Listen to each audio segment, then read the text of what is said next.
Vous écoutez La Voix de l'Espérance, une émission qui vous apporte paix, joie, confiance et espérance.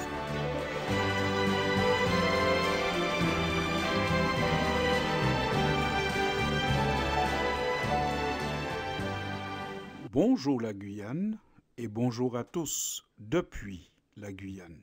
Qu'on soit fan ou pas de musique haïtienne, la mort subite du chanteur Mika Ben en plein concert le samedi 15 octobre 2022 nous a tous choqués et interpellés. De son vrai nom Michael Benjamin, il s'est effondré en quittant la scène aux alentours de 23 heures, juste après avoir fait chanter et danser des milliers de fans à l'Accor Arena de Paris lors du concert des retrouvailles avec le groupe Karimi.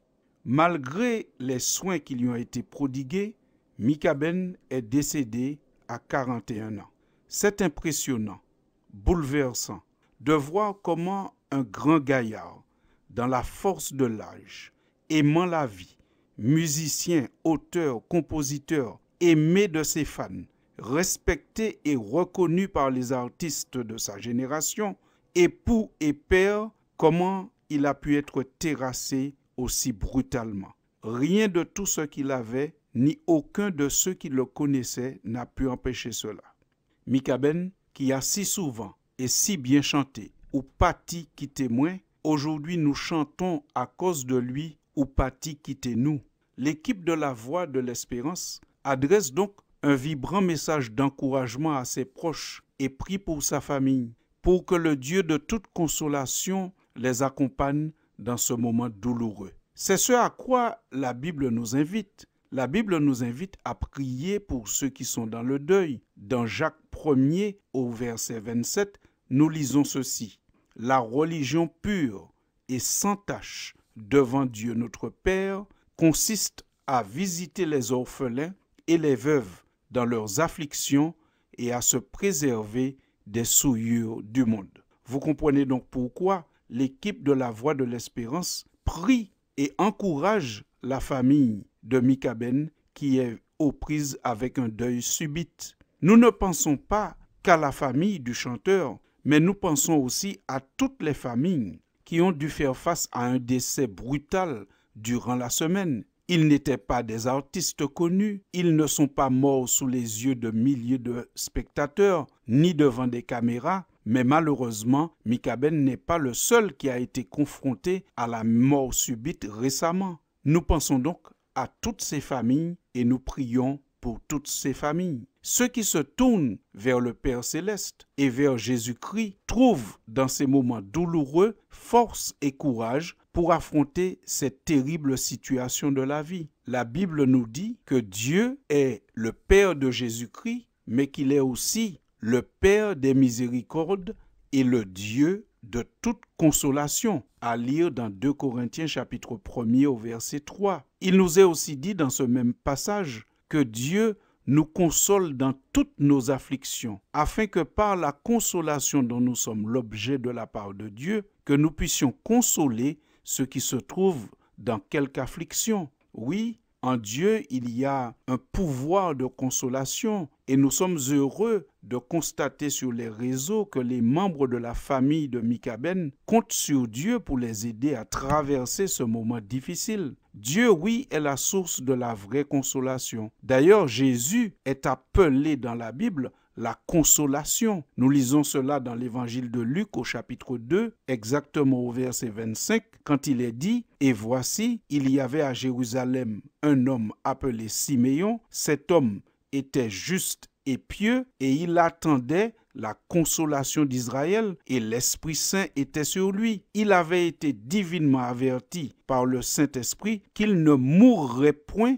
avant d'avoir vu le Christ du Seigneur. » Siméon attendait le Christ du Seigneur, il attendait la consolation d'Israël. Autrement dit, le Christ est la consolation. En Christ, il y a la vraie consolation. Tant que nous sommes dans cette économie du péché, il faut s'attendre à être frappé par le malheur et le mal qui agissent aveuglément. Le mal et le malheur ne sont pas toujours explicables. on ne comprend pas toujours ce qui arrive, ce qui nous arrive ou ce qui arrive à certains, ni pourquoi. Dieu n'a jamais promis d'enlever toute affliction, mais ce qu'il promet, c'est d'être aux côtés de ceux qui souffrent et qui se tournent vers lui dans leurs moments douloureux. C'est pour cela qu'il est dit dans le livre des Psaumes, au chapitre 46, « Dieu est pour nous un refuge et un appui, un secours qui ne manque jamais dans la détresse. C'est pourquoi nous sommes sans crainte quand la terre est bouleversée. »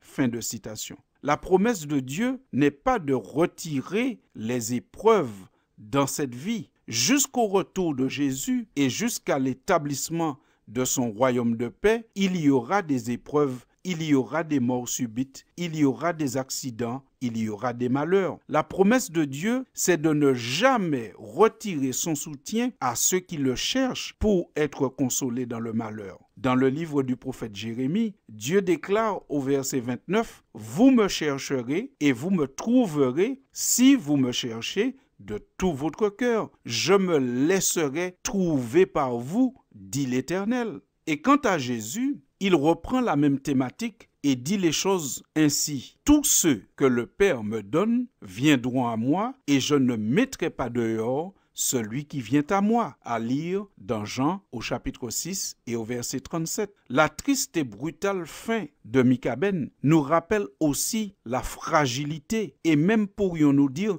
la volatilité de la vie. L'apôtre Jacques a écrit dans son épître au chapitre 4 « Vous ne savez pas ce qui arrivera demain, car qu'est-ce que votre vie ? Vous êtes une vapeur qui paraît pour un peu de temps et qui ensuite disparaît. » Fin de citation. Vous comprenez pourquoi, chers auditeurs, que nous disons que la vie est en quelque part d'une grande volatilité. La vie, c'est comme une vapeur. Elle peut apparaître et disparaître d'après l'apôtre Jacques. Et c'est ce que nous constatons aussi dans notre quotidien. Il faut donc toujours vivre en étant prêt à partir. Il faut régler les affaires matérielles le plus rapidement possible, laisser des écrits, laisser des actes juridiques, avoir s'il faut une mutuelle décès pour éviter à nos proches d'avoir à gérer en plus du deuil des tracas administratifs et financiers. Il faut aussi, dans l'idée de la volatilité de la vie, il faut aussi travailler à la résolution